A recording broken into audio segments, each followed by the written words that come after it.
Welcome to Broncos Weekend, presented by Ent Credit Union, the official banking partner of the Denver Broncos.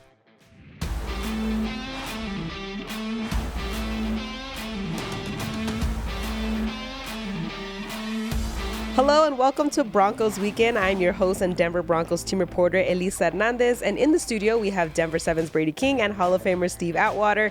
The Broncos, fresh off of their bye week, holding an 8-5 record, now prepared to host the Indianapolis Colts at Empower Field at Mile High. A key matchup when looking at the AFC playoff picture. The Colts in the hunt, standing behind the Broncos, who currently hold the 7th seed. Both of these teams are coming off a bye week. So what needs to be the mindset going into this game? Well, I would say more than anything, get back up to speed as quickly as possible. You know, after having a week off, sometimes it takes a minute to get back up to full speed. So I would say, man, just, come out ready to go. Now, fortunately, the Indianapolis Colts had a bye as well. So we're kind of both dealing with the same thing. But I think if we can pick up where we left off, that's going to do well to us securing this victory. Yeah, Pat Surtain said he was straight chilling this week, which I think they earned that. Well-deserved, right? Pat. Well-deserved. Yeah, sit back, kick your feet up. They needed it. It was a perfect timing for the bye week. But like Steve said, getting back into it, hot start, and treating this as a must-win game. I think that's the biggest key because their playoff chances go way up if they get a win against the Colts on Sunday. Steve, I got to ask you, what are the benefits of having such a late bye week? Well, I would say, especially if you have made it throughout the season with very few injuries the way we have. I think we've had relatively very few injuries. It's a benefit because you can kind of save it, you know. You can kind of save it to when you can really utilize it. And I think the guys were able to get more out of it having it this late in the season because they probably were really exhausted from having such a long season up to this point. And having it now, I think they'll be well rested. They'll be well rested coming back, and they should be able to give it a full go down this home stretch. And they get a little bit of a mental break too, right? Of course, we talk about the physical side, the injuries and all of that, but they kind of get to check out for a minute and do the things they love, hang out with their families, their spouses, whatever it may be. And that rejuvenates anyone, right? A vacation of sorts. So I think they're going to be ready to go, especially this final push. 4 regular season games left. I feel like it was such a nice time to have this little bit of a break. Yeah, Pat Surtain said it. He was like, we played a lot of football going into this bye week, so it was nice to kind of reset and restart going into the final stretch of the season. Well, after practice, head coach Sean Payton and quarterback Bo Nix spoke about the importance of staying focused on the next opponent and having a stronger performance coming out of the bye week. Yeah, a lot of it is opponent driven, but it's certainly important in these final 4 weeks. It's staying on schedule. Look, one of the things we talked about that this week is, our first and second down efficiency. So that'll be important. Well, they do a good job. They obviously, Coach Bradey, he's been doing it for a long time. Great DC. And it starts there with a great play caller. And then they mix it up enough, to try to confuse the team, but they're good at what they do. They're going to keep things in front of them. They're going to, make it a mess up front. Their guys play hard. They're kind of everywhere. It's annoying, but that's, part of the reason they're good. They do a great job forcing turnovers, creating, fumbles, and they just keep everything in front of them. They eliminate the explosive plays, and it's, for them, it's hard to sustain drives in the NFL. So that's what they try to do. They keep you, from getting those explosives, make you drive the length of the field. And I think that's one of the reasons why they're a good club and they're, competing for a playoff spot. Well, Bo Nix sounds ready for Sunday. And especially when you look at this AFC playoff picture, you really don't want to give the Colts any ammunition to really make a push. No, definitely not. And although we went into the bye kind of giving up some points, but we put up a lot of points too. We got to come back and be settled in defensively. We cannot let the Colts Anthony Richardson, get on the run the way that the Cleveland Browns did. Yeah, the Colts are coming in on the bubble, right? So they're going to have a lot to play for and really going to want to steal a win here in Denver. So I think defense is going to be key this week as the Broncos look to just continue solidifying those chances. Well, speaking of defense, outside linebacker Nick Bonitto is tied for second in the NFL in sacks so far this season. I caught up with him earlier this week on his development and how he's preparing for this Week 15 matchup versus the Colts. Welcome back, fresh off the bye week. How did you spend it? I spent it here just chilling for the most part, just trying to come to the facility, do what I can, just like recovery and stuff. So it wasn't nothing crazy. How does a late bye week like this really benefit this team, especially as you guys go into the final stretch of the season? Oh, yeah, it really benefits us. I mean, I know I was hurting, kind of during this time, but just being able to have this week and then, also next week after the Thursday game to have a little bit of time off as well. It's coming at a good time. You have been explosive this season, really putting on a clinic on how to get after the quarterback, and you get your first pick six in your career. What do you credit to your success? Really everybody, I mean, from the top down, Coach VJ putting me in position to make plays, and then just everybody on the defense working well together so that everybody can eat. So you're like a team first guy, but what has changed most from last year to this year for you?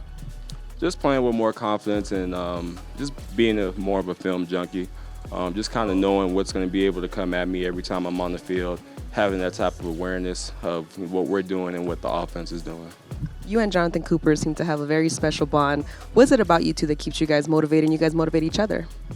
Yeah, I mean, we've been saying this since last year. We were trying to be one of the top, groups in the league. And we've seen that, for ourselves for a while, but now it's starting to come to fruition a little bit. So just the group in general, we're working hard, and we just got to keep going to get to where we want to be. You guys look like you guys have a lot of fun out there.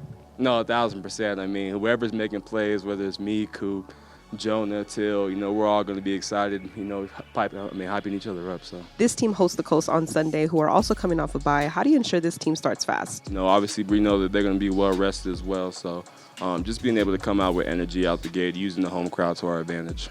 Zach Allen said that he wants this team to really get back to really putting that pressure on the quarterback. You guys rank first in that. How excited are you to go after Anthony Richardson? It's going to be really exciting, but at the same time, we got to rush him the right way. Knowing that he's a guy that can move around and great athlete, he can make plays on the move. So rushing him, but rushing him smart is going to be really important for us. You guys also have a pretty good back there, Jonathan Taylor. You guys have been pretty successful in stopping these running backs. What's the plan there? Yeah, just bottling them up. I mean, you can be as great as a runner if you want, but, I mean, if you don't have any holes to go through, it's only so much you can do. So, I mean, just kind of clogging that up for him and not, just keeping it dark for him. A win on Sunday ensures a winning season for this club. I know you guys have bigger goals, but how do you guys approach this matchup on Sunday? Yeah, just as you would as any other game. We always want to come out and win, no matter who we're playing. So, I mean, that's the plan. Just keep, getting these W's, stacking them up. Nick Bonitto, Pro Bowler, if I may say so myself. When you look at this defense, he is one of the bright spots. When you're going against a guy like Jonathan Taylor, I feel like everyone needs to be on their toes. Yeah, but I think we've had success with most of the running backs that are like Jonathan Taylor size. The only guy we had a little bit of problem with was Derrick Henry. He's huge, but he barely got 100 yards. So I think Nick Bonitto was right. I think we're going to be able to close up those gaps and hold him well under 100 yards. He's been so fun to watch, right? I would not be surprised if at the end of the season we're looking at the guy with the most sacks in the NFL. Mm-hmm. I mean, but he's also a team guy. He mentioned how the other guys, they are a unit. And I feel like he really buys into that and just is getting after the quarterback each and every week. And also, obviously, slowing down the running backs. Yeah, can't wait to see what he does on Sunday. When we come back, Hall of Famer Steve Atwater and Denver 7's Bradey King will head to the video wall to break down the play of the Broncos' top receivers. Plus, we'll have the numbers you need to know ahead of Week 15. We'll be right back. Bank better with Broncos checking from Ent Credit Union, the official banking partner of the Denver Broncos.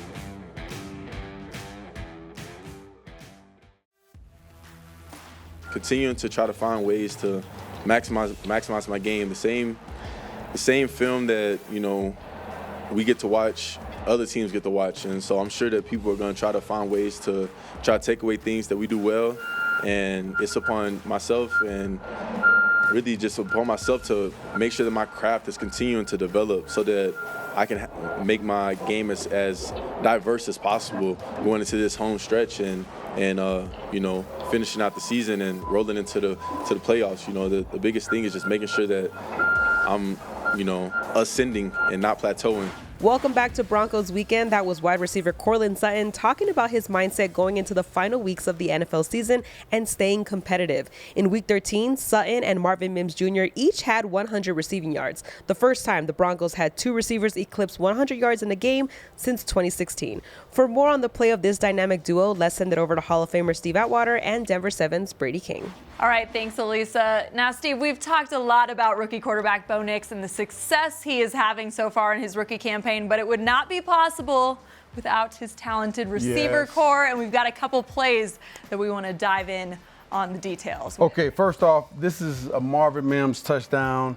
And I've been wondering, like, man, when is Marvin Mims going to get involved really big time? He's made some plays over the last several weeks, but this is one of the best plays that I've seen all year long. First off, the cornerback is a little late getting over to his position, and he doesn't realize that he's got Troy Franklin and Marvin Mims, two of the fastest guys on our team. Speed on speed. He got speed, and he's not really aware of that. And Denzel Ward, he's one of the best cornerbacks in the league, great cornerback, but he just didn't get set in time to realize what was going on. Bo Nix knew, though. Bo Nix knew that both of his guys are running vertical routes, and he's going to see this safety squatting coming into the hook curl area, and he's going to see the cornerback try to play half field coverage from, 6-7 yards deep? That's a very difficult task. Yeah. So play unfolds. Marvin Mims has a linebacker covering him. That's not going to work. He's going to blow right by that linebacker. And you see, also Troy Franklin looks like he could have received the ball as well. But just a great pass by Bo Nix. Got to get it up over that linebacker right into the sweet spot there. And Ward could not make the play. Marvin Mims makes the catch. It was a great catch, too. 93 yards. Now, that's a long. Just his second touchdown. And, I mean, what a way to jump into the crowd like that. I mean, just an awesome play. You mentioned Bo Nix having to make the perfect throw. But I think what stands out there is their speed and just the way they're able to get off the line. And, I mean, he had options there. He could have gone to either guy. He could have. And right here, we're going to see the offensive line do a great job. Had a clean pocket. Bo Nix was nice and patient, waiting for him to get past that linebacker. And again, just put the ball right where it needed to be. Ding. And we're going to see on the offensive line here just some little games. You see Myles Garrett. He comes inside and goes back outside. It's a small gap there. And but what he's doing, though, he's making it more difficult on himself, because when he's further outside, he's further away from Bo Nix. And Lucas Crowe does a great job of blocking him along with Garrett Bowles. And again, that pocket was nice and clean. And nobody even close to him. Nobody close. He's gone. All right, next play. Who we got? All right, we got Courland Sutton. He's lined up at the top of the screen. And you'll see he has a small amount of space between him and the tackle. Yep. We called that nasty back in the day. He was nasty. Nasty. Now, they didn't communicate, though, because nobody's communicating on the defense. Right. You got to communicate that to the guys on the other side of the field, because normally when he's in a nasty position, he's coming across the field. And so this linebacker doesn't communicate to anybody. I believe he's responsible for that area, but he doesn't get deep enough. And Courland Sutton just gets right behind him, and Bo Nix put the ball right on the money. Right on the money. Courland Sutton's the leading receiver on this team for a reason. He's reliable, and he finds pockets to get open here. And Bo Nix has definitely built his trust in Courland Sutton. He has, and to have the confidence to throw that ball on the run, in traffic, he had to have some pep on it too, and he put it right there where it needed to be. Yeah, we'll see this again. I think there's about 4 defenders surrounding that pass, but he just finds the perfect middle ground. Court makes the play, first down. Gotta love it. Can't get much better than that. That's right. Doesn't get much better than that. All right, those receivers have been playing well lately. Elisa, we'll send it back to you. Thanks, guys. The Broncos return home after entering the bye week on a 3-game win streak. Denver is in search of its 9th win of the season. They host the Indianapolis Colts in Week 15, who are also coming off of their bye. All time, the Broncos are 8-4 when playing at home versus the Colts. We crunched the stats and found the numbers you need to know ahead of Sunday. With a win on Sunday, the Broncos would reach the 9-win mark and clinch a winning season, which would be their first since 2016. Looking at the playoff picture, the Broncos currently hold the number 7 seed in the AFC race. The Colts hold the number 8 seed. The Broncos have won 3 straight games, outscoring their opponents 108-57. Those 108 points are the most for Denver in a 3-game span since 2014. A big part of that comes from wide receiver Courland Sutton. Since Week 8, Sutton has 42 receptions and 569 receiving yards. Sutton has 70-plus receiving yards in each of the last 6 games. The Broncos' offense ranks 13th in points per game. He faces a Colts secondary that allows a 70-plus completion percentage, ranking second to last in the NFL. The Broncos defense looks to bounce back from Week 13, where they allowed a season-high 552 total yards. Important to note, they also recorded 3 interceptions and 3 sacks in the win. Denver's defense has 5 players with 5 or more sacks, as the team ranks first in the NFL in sacks and QB hits. The Broncos also have 12 interceptions on the season, tied for 7th in the NFL. They have 4 players with multiple interceptions in 2024. They rank top 3 in points per game, total yards per game, yards per play, and red zone defense. They have also allowed fewer than 20 points in 9 games this season. The Broncos blitz on 39.3% of opponent dropbacks this season.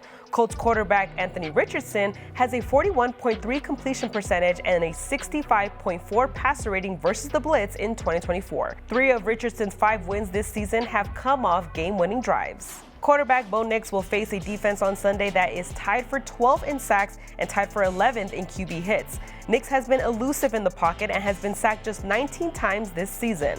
He will look to escape Colts defensive lineman DeForest Buckner, who has 5.5 sacks in 6 games. In 2024, Nix has 17 passing touchdowns and is averaging 218.6 passing yards per game, which are both most among rookies. Going into the final stretch of the season, Nix looks to keep pace. Nix has 5 games with 2+ passing touchdowns and 0 interceptions this season, tied for 4th most among rookies since 1950. The Broncos are 7-0 against teams currently under 500 in 2024. The Colts' only win against a team above 500 came versus Pittsburgh in Week 4. When we come back, Denver 7's Bradey King will have your fantasy focus entering Week 15 and will reveal which players will call game versus the Colts. Stay right there. We'll be right back.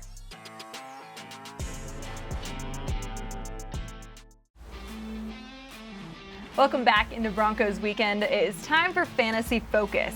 During the bye week, we brought you the Broncos' top 3 fantasy football performers through 13 weeks. Bo Nix, Courland Sutton, and the Denver defense. Now, heading into the final 4 regular season games, all eyes will be on QB1 as the Broncos make their final playoff push. If you were lucky enough to draft or pick up Bo Nix in your fantasy football league, it has paid off. The rookie is the 8th best fantasy QB out of 81 available quarterbacks according to Fantasy Pros, and he's the 2nd best rookie QB according to his numbers. So far, Nix has 234 total fantasy points, and he's averaging 18 points per game. In Week 15, Bo Nix will face a Colts defense that's allowed quarterbacks to average more than 18 fantasy points per game. Now, players don't get points for winning in fantasy football, but it'd be nice if they did, because Bo has 8 wins under his belt and continues to break franchise records, already doubling the previous record of 4 wins by a rookie quarterback.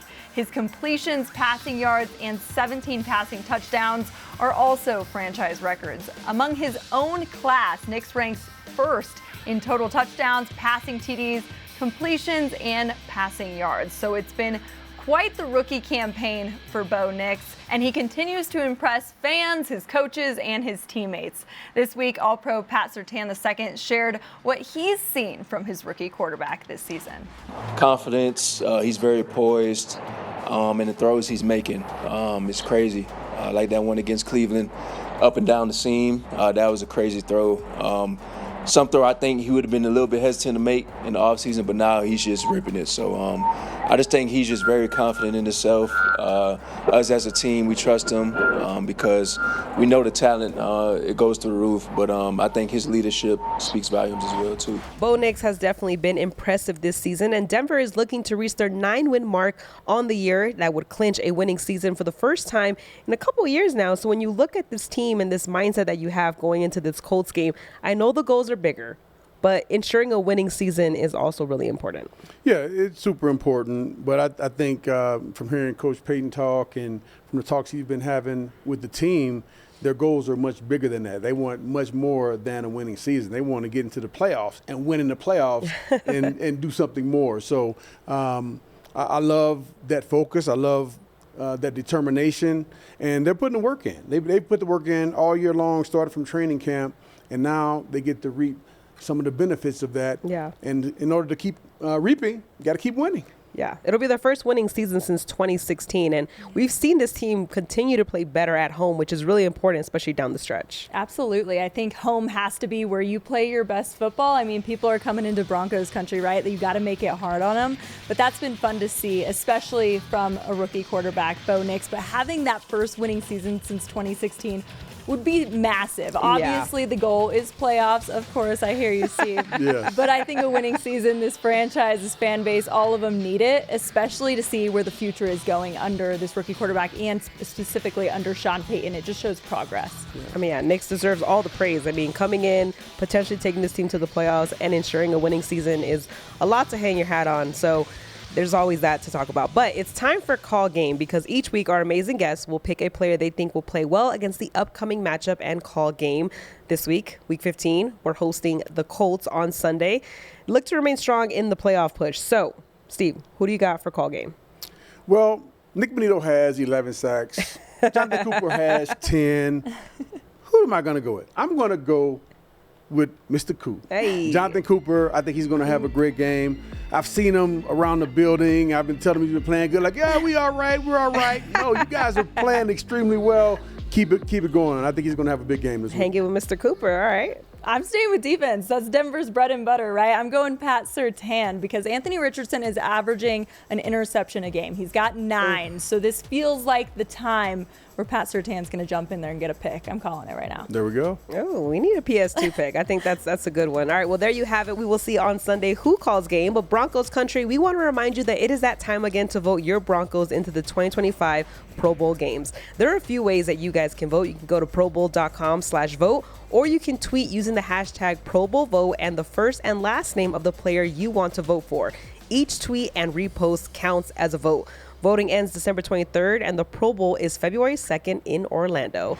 But that's it for now. For Denver 7's Bradey King, Hall of Famer Steve Atwater, I am your host and team reporter, Elisa Hernandez, and this is Broncos Weekend. Thank you for spending your Saturday with us, and we'll see you next time.